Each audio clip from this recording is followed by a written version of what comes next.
স্ত্রী অপরাধ করলে স্বামী শাসন করবে, এটাই স্বাভাবিক। স্ত্রী ভুল করলে স্বামী তাকে শুধরে দিবে, এটাই বাস্তব।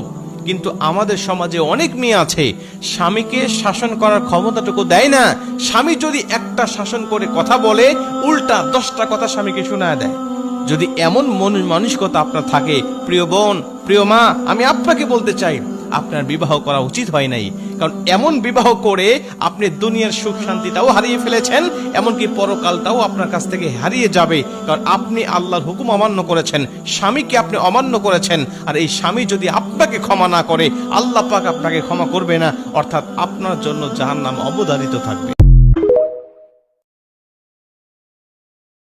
স্ত্রী অপরাধ করলে স্বামী শাসন করবে, এটাই স্বাভাবিক।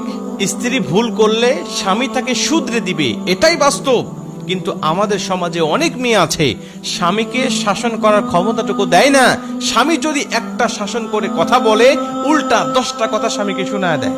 যদি এমন মানসিকতা আপনার থাকে, প্রিয় বোন, প্রিয় মা, আমি আপনাকে বলতে চাই আপনার বিবাহ করা উচিত হয় নাই।